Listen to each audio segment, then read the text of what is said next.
যুদ্ধের ফলে জ্বালানি তেল পরিবহনের প্রধান রুট হরমুজ প্রণালী বন্ধ। এই অবস্থায় বাড়ছে অপরিশোধিত তেলের দাম, যার ব্যাপক প্রভাব পড়ছে ভারতের বাজারে। এছাড়াও বিশ্বব্যাপী বাণিজ্যের ঝুঁকি তীব্রতর হওয়ায় বিদেশি বিনিয়োগকারীরা ভারতের বাজার থেকে অর্থ তুলে নিচ্ছেন। বিনিয়োগকারীদের এই মনোভাবই প্রতিফলিত হচ্ছে শেয়ার বাজারে। সোমবার সকাল 9টা বেজে 18 মিনিট অবধি সেন্সেক্স পড়েছে 2177.61 পয়েন্ট।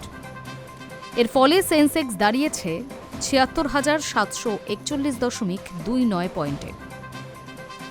অন্যদিকে 647.60 পয়েন্ট পড়ে হয়েছে 23,802.85 পয়েন্ট। শেয়ার বাজার সূত্রে জানা গিয়েছে, যুদ্ধের বাজারে সবচেয়ে বেশি করে রক্তাক্ত হয়েছে ব্যাংকিং, আইটি সেক্টর এবং ধাতব সংস্থার স্টকগুলি।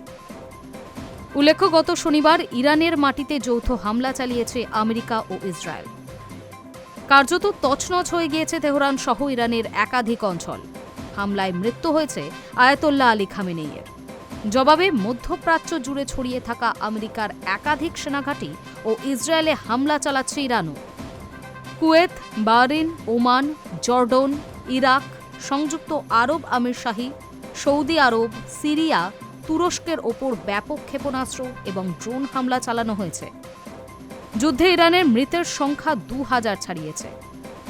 রাশিয়া, চীন, স্পেন, ভারত সহ একাধিক দেশ শান্তি প্রস্তাব দিলেও কোনো পক্ষই যুদ্ধ থেকে সরতে রাজি নয়। এই অবস্থায় গোটা বিশ্বের তেলের বাজার ক্ষতিগ্রস্ত হয়েছে। একে তো মধ্যপ্রাচ্যের তেল উৎপাদনকারী দেশগুলিও সংঘাতে জড়িয়ে পড়েছে, অন্যদিকে বন্ধ হয়ে গিয়েছে হরমুজ প্রণালীও। ফলে নতুন করে কোনো তেলবাহী জাহাজ ভারত মহাসাগরে ঢুকতে পারছে না। সব মিলিয়ে বিশ্বব্যাপী বাণিজ্যের ঝুঁকি বাড়ছে। সাবধানী বিনিয়োগকারীরা বাজার থেকে অর্থ তুলে নিচ্ছেন। এই সবকিছুই প্রতিফলিত হচ্ছে শেয়ার বাজারে। Hi News network.